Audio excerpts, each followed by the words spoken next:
On September 24th, 2019, then Disney CEO Bob Iger sat down with Oprah Winfrey at the 92nd Street Y in New York City for an hour-long interview about his life, business philosophy, and the future of the company. During the interview, he spoke about the nuances of corporate policy and managing tough situations, also promoting his then new autobiography, The Ride of a Lifetime, Lessons Learned from 15 Years as CEO of the Walt Disney Company. However, during this interview, there was a protest happening just outside of the 92nd Street Y. Members of the American Federation of Musicians were asking Bob Iger to not leave them behind. You see, Disney Plus was being launched on November 12th of that year, and the agreement that the AFM had with studios didn't include proper residuals for streaming. In an industry where it's common practice to pay actors, directors, and writers residuals on top of what they've received for their initial work, musicians felt like they were being ignored. And since streaming has redefined the entertainment industry over the last few years, musicians figured out that they were about to lose a lot of income if they didn't act quickly. Disputes like this aren't new. Like many large US American corporations, Disney has always had a contentious relationship with unions. Possibly the most infamous of these disputes was the 1941 Animators Strike, which led to Walt Disney taking out ads to blame the strike on communist agitation, leadership, and activities, and even later testifying before the House of Un-American Activities Committee to provide names for the Hollywood blacklist. As you might imagine, these types of controversies continually pop up as society and culture change. The prominence of unions struck fear into the hearts of many conservative US Americans at the time, but labor laws once thought to be divisive are now considered largely bipartisan. And these situations might seem only related to business, but they do affect the art that Disney releases. We've seen this in recent years with the ways in which live entertainment in Disney theme parks has changed, and how that allegedly has been influenced by union relationships. So, as Disney pivoted towards streaming in 2019, musicians took to the streets to make sure they weren't being left behind. Though this might seem like a distinctly modern situation, it really isn't. And that's what we're going to be talking about today. Because there was a musician strike in the mid-20th century that was not only very similar, but it left a mark on the film industry. Let's talk about the strike that changed Disney music.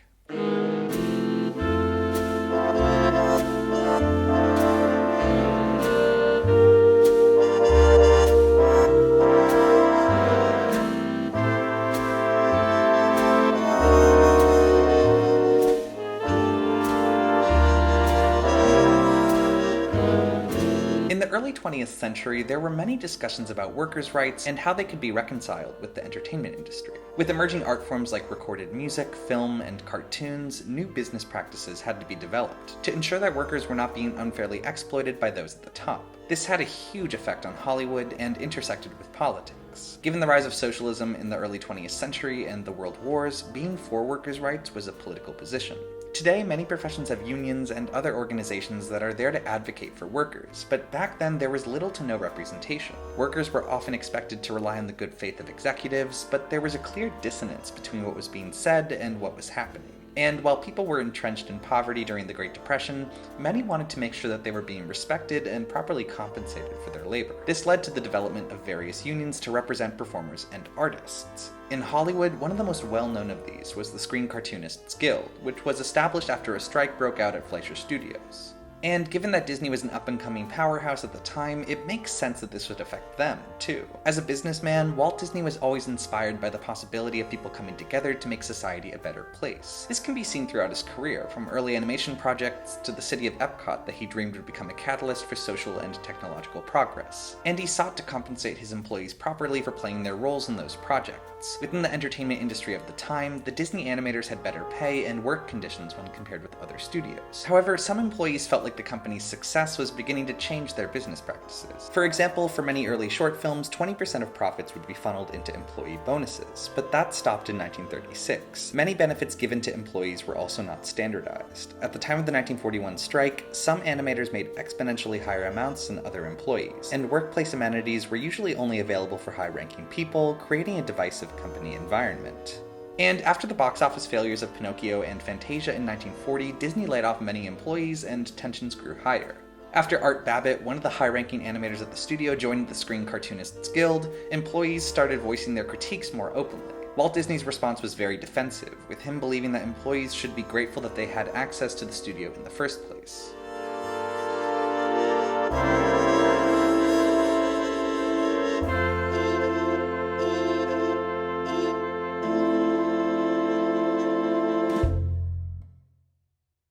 So, in 1941, many Disney animators went on strike, leading to a large wave of firings and further aggression from Walt himself. Like I mentioned, he took out ads to allege that the strikes were motivated by communism. After 200 animators went on strike, employees from other studios stepped in to fill the gaps. Dumbo was also released during the strike, and though the clowns in the film are often assumed to be a depiction of the strikers, Art Babbitt has said that they weren't, and that he was assigned to work on that scene before talk of a strike came about. After a few years, the National Labor Relations Board got Disney to sign a union contract in 1944 and the strike was off. However, the lingering effects continued for a few years after that. Like I mentioned, during McCarthyism, Walt ended up testifying and providing names of animators for the Hollywood blacklist. But it was because of these strikes and unions that working conditions and pay could be standardized, helping workers gain stability in industries that previously had little regulation.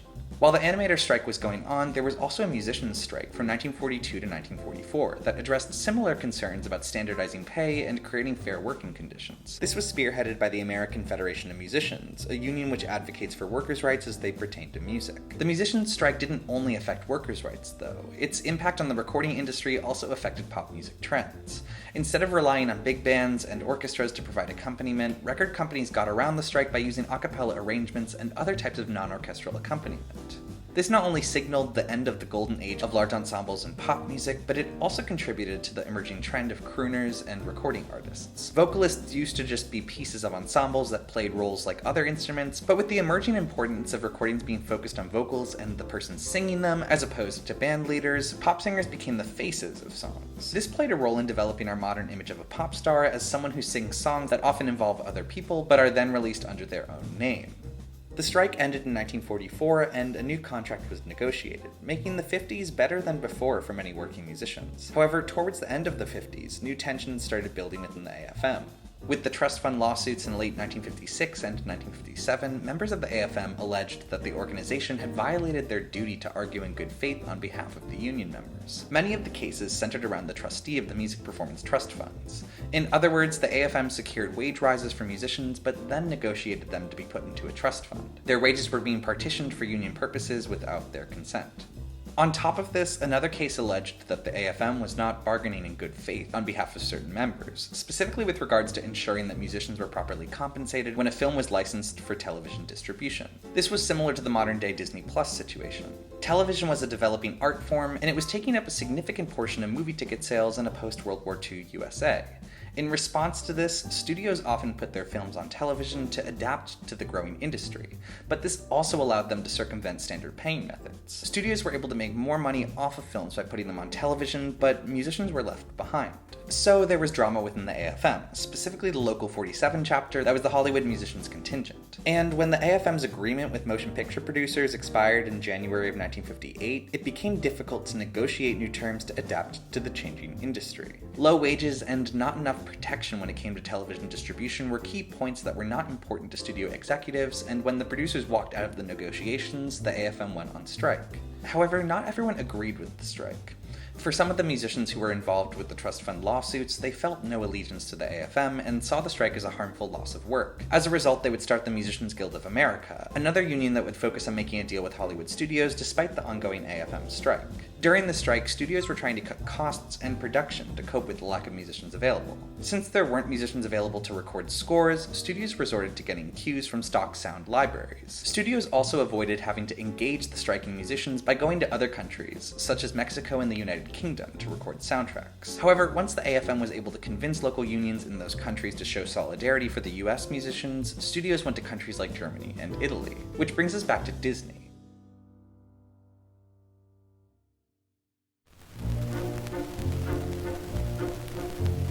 While the strike was going on, Disney was working on their latest animated film, a retelling of the fairy tale Sleeping Beauty. The movie had been in progress since the early 50s, but the release date was delayed many times past their original 1955 goal.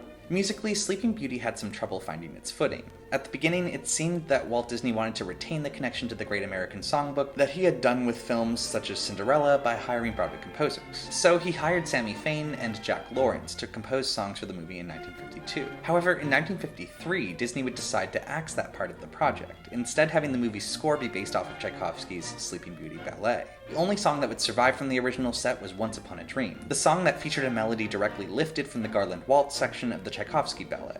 Lifting melodies from classical music wasn't uncommon in early to mid-20th century pop music. The pieces were beloved, and many were in the public domain, so why not use them? For the score, Disney brought on Walter Schumann, but he would leave the project. Instead, the animator Ward Kimball recommended that Disney hire George Bruns, someone he knew through his connections with the local jazz scene. Kimball had also gotten Bruns his first scoring job doing cartoons for the United Productions of America, so he was already familiar with what Bruns was capable of. This was the beginning of a long relationship with the company, as Bruns would later be known for a variety of songs and arrangements in Disney films and theme parks.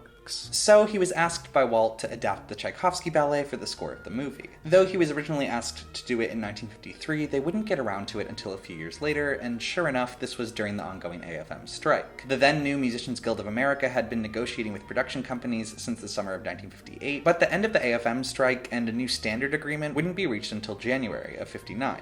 So instead of negotiating with the organizers, Disney headed to Berlin to record the score from September 8th through November 25th, 1958. By recording the score in Germany, the company could not only save money, but also maintain the large orchestral sound that was beneficial to emulating the late Romanticism that defined Tchaikovsky's music. Which brings us to the Tempelhof district in Berlin.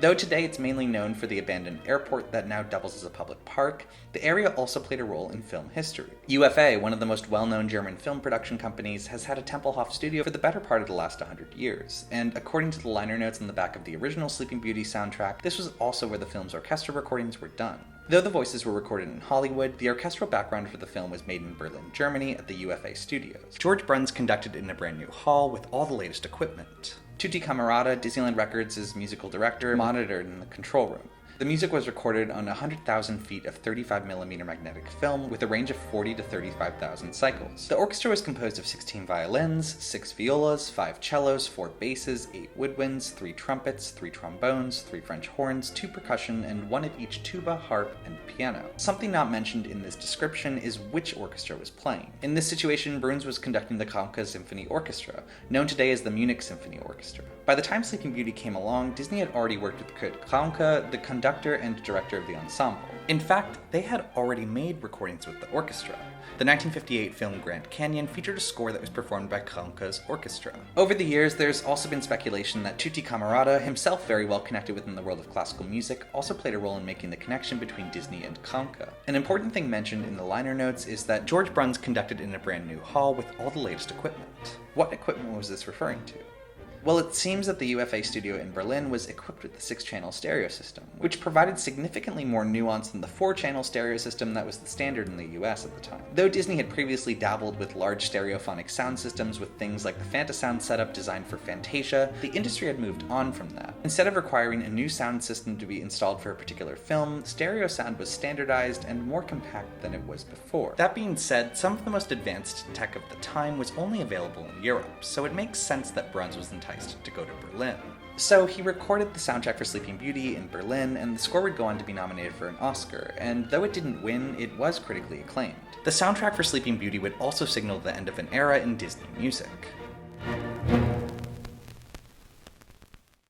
Since the 1942 to 1944 musicians' strike, large ensembles were becoming less popular in the music industry. This had to do with the lack of available bands and orchestras during the strike, but it also had to do with changing cultural trends. The landscape of pop music was changing, and large ensembles just weren't as popular anymore. US American pop music would continue to change in the 50s with the rise of genres like blues, folk, and rock and roll, paving the way for the modern music industry. This also affected the film industry, as many movies began to incorporate more elements of pop music of the time that also generally used smaller ensembles. So when the 1958 musicians' strike happened, it contributed to the slow fall of the more traditional classical music-influenced scores that were common in Hollywood at the time. Because of the strike, many studios consolidated and mostly eliminated their music departments, and as a result, in-house studio orchestras were no longer the industry standard. The Musicians Guild would eventually strike a deal with the studios, which led to the AFM also reaching a deal in early 1959. The guild would eventually disband, and previous members who had been expelled from the AFM would be welcomed back into the union. The new deal struck with studios brought with it some changes. Musicians received higher pay, but they were also contracted on an individual basis as freelancers. The previous standard of hiring entire studio orchestras was basically gone. Of course, many studios continued to use orchestras after the new agreement, and the archetype of the romantic Hollywood orchestra is still very prevalent in film to this day, but the fact that it was no longer the foundation of film scoring is an important difference. Up until Sleeping Beauty, Disney films often used scores that were inspired by classical music and operetta. Though there was a lot of influence from the Great American Songbook, and there were exceptions, such as Lady and the Tramp, the overall aesthetic of Disney feature-length films of the time embraced orchestras and large ensembles. This is especially obvious in a film like Sleeping Beauty, whose score is directly sourced from Tchaikovsky, but it can also be seen in a variety of other Disney films of the time. Songs from Peter Pan, Alice in Wonderland, and Cinderella definitely reflected pop trends of their respective times, but the influence of orchestras and classical music on their arrangements was stark. This was common in film, but like I said, it didn't necessarily reflect the changing pop atmosphere post-1944. A good example of this is Bibbidi Bobbidi Boo, a song that represents the slightly antiquated early 20th century arrangement style, but was also immortalized in pop music in more modern arrangements. Salagadoola, menchikaboola, bibbidi bobbidi boo. Salagadoola, menchikaboola, bibbidi bobbidi boo. The films after Sleeping Beauty were musically different in a way that coincided with the changing trends of the time in Hollywood. The company's next feature-length animated film, 1961's 101 Dalmatians, also featured a score by George Bruns, but the movie's focus was much more on jazz, with a lot of the music coming from either small ensembles or even just a solo piano track. The Aristocats is another good example of this, embracing jazz arrangements and smaller ensembles. Now, keep in mind that the Disney musical was still being developed, and a film like Mary Poppins is a good example of a 60s movie that uses more traditional arrangements, but that wasn't necessarily the standard it used to be. Disney's growing live-action filmography also had vastly different arrangements that used small ensembles that reflected jazz, blues, and rock sensibilities. These movies also featured collaborations with well-known recording artists of the time. A notable example is The Monkey's Uncle, a 1965 film that featured a song by Disney mainstays Robert and Richard Sherman, but the arrangement and aesthetic of that song was highly influenced by the Beach Boys, who performed it with Annette Funicello in the movie. Though the strikes were controversial at the time, many of the rights that workers were fighting for are now essential building blocks for the modern-day music industry. While the 1958 strike helped cement the end of an era in Hollywood, it also helped begin a new one. And I think that isn't an example of how unions limit artistic industries, but instead an example of how they can foster new aesthetics and arrangements that also go hand in hand with healthy and fair working conditions. In an industry like music that in the early 20th century was coming off the heels of larger-than-life romanticism and heavy industrialization, calibrating necessary work conditions with constantly changing pop trends allowed the music industry to change with society. In the arts, there's often a very romantic view of unhealthy working habits. Working for 20 hours straight is viewed as a noble type of dedication, and to be honest, I can understand where that thought comes from.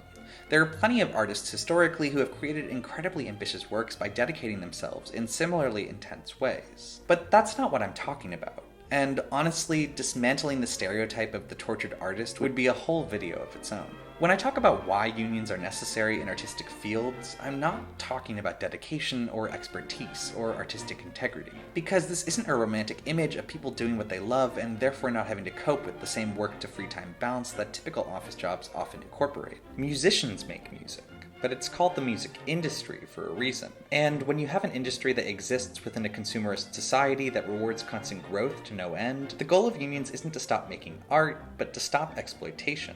But back to Disney+. In November of 2019, the AFM reached a temporary agreement with the Alliance of Motion Picture and Television Producers that was significantly better than their previous deal. In December of 2020, there was also an agreement reached that provided residuals for live programs used on advertiser-supported streaming services. However, neither of these agreements included residuals for made-for-streaming projects, the importance of which has only grown during the pandemic. As workers continue to advocate for their rights worldwide, it's likely that we'll see more changes to the music industry. And when I think about that, it's hard not to think about the 1958 musicians' strike. A strike that signaled the end of an era, but opened the door to a brighter future. Arise, ye servants from your slumbers. Arise, ye criminals of watch. For which the evil now thunders, and the last as the age of cat. Now away with all your superstitions. Surround masses, arise, arise, we'll change for with the old conditions, and spurn the dust to win the prize.